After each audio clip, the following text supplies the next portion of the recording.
I think this is the most uncertain phases of my life. COMEDK की counselling अभी तक start नहीं हुई है, and I don't know which college I will end up in. मेरे को ऐसा लगने लगा है कि अब my life has been stuck, because like JEE over हुआ था इन अप्रैल, मई में कॉमेड के, उसके बाद जून जुलाई एंड होने वाला है।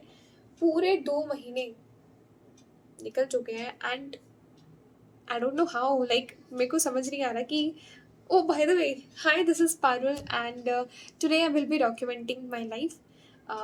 बेसिकली मैं अपने दुखड़े गाने वाली हूँ, ठीक है। तो देखो यार, अभी जो ये 2 महीने बीत चुके हैं ना, ये बहुत ज़्यादा ही, मतलब पता नहीं कैसे चले गए। आई डोंट नो मैंने क्या किया इन दिनों में। बेसिकली बस एक ही रूटीन हो गई है, सुबह से रात तक रोज़ की सेम रूटीन। एंड लाइक मेरे को सबसे पहले तो ये नहीं समझ में आ रहा कि भाई ये कॉमेड के वाले काउंसलिंग स्टार्ट क्यों नहीं करा रहे। I mean, as far as I remember 9 मई को कॉमेड, यस 9 मई को कॉमेड का एग्ज़ाम था। एंड यस ट्रेजेडी हैपेंड कि जहाँ पे मेरा एग्ज़ाम था, जो मेरा सेंटर था, वहाँ पे क्या हुआ, जो हमारे कंप्यूटर सिस्टम थे वो हैंग हो गए। पता नहीं क्या कोई तो इशू हुआ कंप्यूटर सिस्टम में, एंड पूरे सेंटर के कंप्यूटर्स बंद हो गए, ठीक है। मैं थोड़ा सा शॉर्ट में ये बताती हूँ। तो हुआ क्या कि हमने पेपर दिया, हमारा पेपर स्टार्ट हुआ, आधे घंटे का हमने पेपर किया, उसके बाद कंप्यूटर बंद, सबके बंद हो गए। फिर हम 3 घंटे ऐसे ही बैठे रहे, लिटरली हम बस अपनी सीट्स पे बैठे रहे थे कि भाई शायद ठीक हो जाएगा, ठीक हो जाएगा। बट फिर हमें लगा, जब 1 डेढ़ घंटे हो गए, वी थॉट कि this paper is going to be cancel, and हमारा फिर से पेपर होगा, ठीक है। बट उसके बाद वहाँ पे भाई दंगे हो गए। मतलब हम वहाँ पे 8 बजे तक थे सेंटर में, रात के 8 बजे तक थे। मेरा सेकंड शिफ्ट था, 2 से 5 वाला, हाँ, ठीक है। भाई वहाँ पे मीडिया आ गई, पुलिस आ गई, हमें बताया ही नहीं जा रहा था कि हमारे साथ होने क्या वाला है। वहाँ के जो भी वो थे ना इन्विजिलेटर्स, वो हमें कह रहे हैं कि भाई जिसको एग्ज़ाम देना है आप रूम में रहो, हम रूम लॉक करके जा रहे हैं, और जिनको मतलब दंगे करने हैं वो करते रहो, like you do what you want to do, paper हो रहा है। जबकि नहीं हो रहा था, मतलब वो बहुत ही ऐसी ऐसी सिचुएशन हो गई थी, तो वो पेपर हमारा कैंसिल हो गया। फिर मेरा 13 को पेपर हुआ था, ठीक है। एंड पेपर वैसा ही था जैसा जो शिफ्ट थी, एंड यस इस बार का पेपर आई विल से कि मॉडरेट टू स्लाइटली टफ के उसमें मैं इसको, उस टैग में मैं इसको रखती हूँ। एंड बस पेपर तो हो गया किसी तरह का। उसके बाद से जो ये वेटिंग फेज़ चलने जा रहा है 2 महीने से, और अभी भी आई थिंक 1 डेढ़ महीना बाकी, 1.5 महीना आई थिंक कह सकते हैं, because round 4 I think September mid, और हो सकता है एंड भी। Because I just don't know what's wrong with these, कि ये इतना लेट क्यों कर रहे हैं। इनका नाम एक्सटेंशन रख देना चाहिए, हर चीज़ में एक्सटेंशन, चॉइस फिलिंग में एक्सटेंशन, आपको अपनी डिटेल्स देने हैं उसमें extension. I just don't know क्यों भाई, क्यों कर रहे हो। एंड अभी की जो डेली रूटीन है ना, कुछ नहीं है भाई, कुछ भी नहीं है।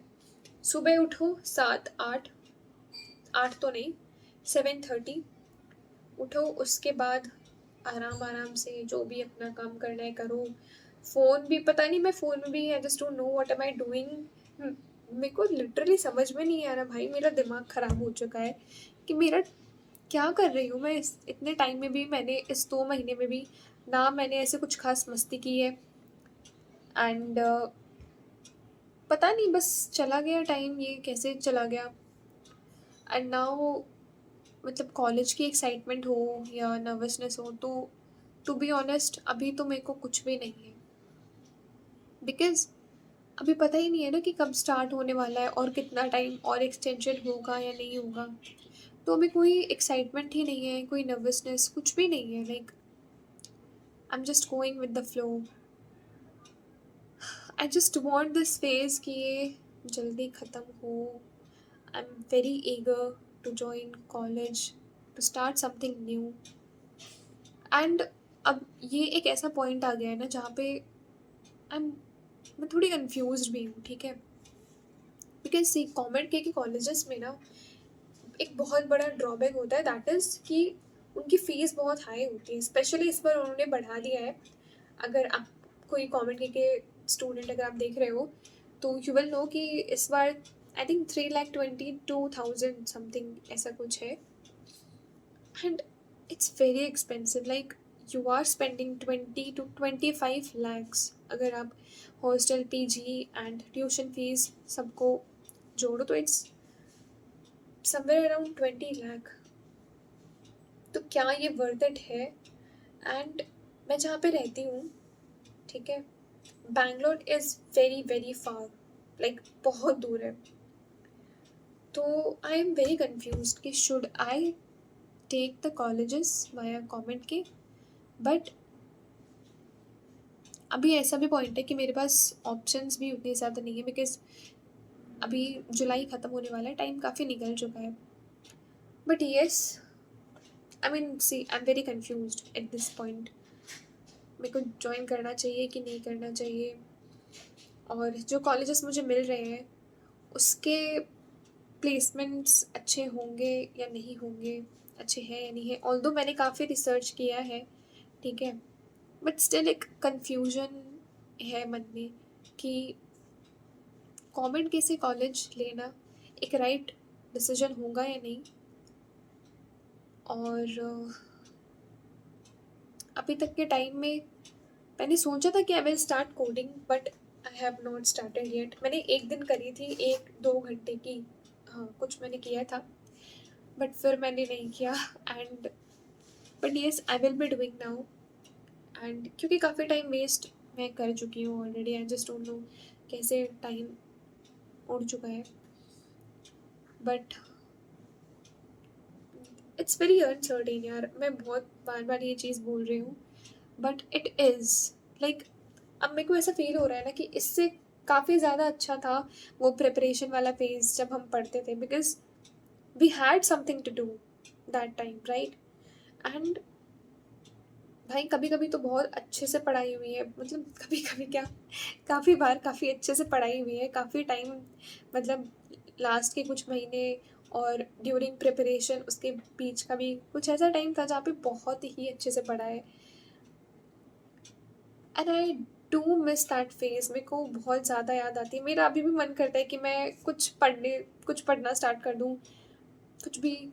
But yes I will do, ठीक है, मैं करूँगी कुछ चीज़ें मेरे को करनी है जो मैंने सोची थी कि I will do that in my छुट्टी वाला टाइम, जो कि मैंने नहीं किया है अभी तक, बट अब करूँगी मैं। और ये जो वेटिंग फेज होता है ना यार, ये काफ़ी वल्नरेबल होता है। I mean you don't know what to do, but still you do something, you do certain things, and still you say I don't know what am I doing, but it is what it is.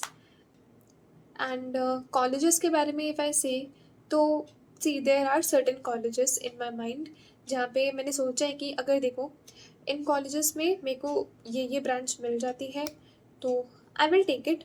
And yes, C S या फिर ई सी, ये दो ही branches हैं जिनको मैं M कर रही हूँ। और कॉमेंट के जो कॉलेजेस हैं ना, टॉप 5 जो कॉलेजेस हैं, तो ये मेरा पर्सनल ओपिनियन है कि अगर उनमें सी एस सी या ई सी ई भी मिल रही है तो लेना चाहिए। क्योंकि उसके बाद के जो कॉलेजेस है ना, टॉप 10 तक में मैं बोलूँ तो आपको लाइक 5 to 10 वाले जो रेंज में जो कॉलेजेस हैं उनमें तो आपको ट्राई करना चाहिए कि आपको सी एस मिले। उसके बाद के जो कॉलेजेस हैं ना, टॉप 10 के बाद के कॉलेजेस, उनमें 20 और 25 लाख स्पेंड करना I think is not a good decision. बाकी आप पे भी डिपेंड करता है कि अगर आपके पास इतने पैसे हैं एंड यू फील कि Bangalore, yes Bangalore is I T hub, I am not denying the fact, आपको लगता है कि आपके पास इतने पैसे हैं, आपको एक्सपोजर चाहिए, आपको अपॉर्चुनिटीज़ चाहिए, yes you must go Bangalore. But you know everyone, हर इंसान के लिए हर चीज़ सूट नहीं करती है। तो ये आपके ऊपर है, आपको देखना है कि आपके लिए इस पॉइंट पे क्या अच्छा है। और एंड में मेरा बस यही कहना है यार, बस एक यही एडवाइस मैं देना चाहूँगी कि आप जो भी कर रहे हो ना, आप जेई के लिए प्रिपेयर कर रहे हो, नीट के लिए, या फिर किसी भी एंट्रेंस एग्ज़ाम के लिए प्रिपेयर कर रहे हो, तो यार बस थोड़ा चिल रहो, ठीक है? इतनी ज़्यादा टेंशन मत लो, बिकॉज़ जब आप ये सब चीज़ें कर लोगे ना, आप एग्ज़ाम दे दोगे, उसके बाद अगर आपने अच्छे से पढ़ा है तो आपको एक बहुत अच्छा कॉलेज मिलेगा, ठीक है? अगर आपने उतनी ज़्यादा मेहनत नहीं करी है, फिर किसी भी रीज़न की वजह से अगर आपको बहुत अच्छा कॉलेज नहीं मिल पा रहा है, that is okay, that is completely okay. College matter करता है, बट कॉलेज में जाने के बाद स्किल्स जो आप डेवलप करते हो वो भी बहुत ज़्यादा मैटर करती है। Okay, so yes, I just want to say कि जो भी कर रहे हो उसको अच्छे से करो, थोड़ा चिल रहो, एंड टाइम मिले तो लाइक वो चीज़ें करो जिससे आपको खुशी मिलती है, that will motivate you. Yes, उससे आपका माइंड फ्रेश होगा, आप और ज़्यादा प्रोडक्टिव रहोगे, ठीक है? तो yes, that is it for this video. Thank you for watching. Bye bye.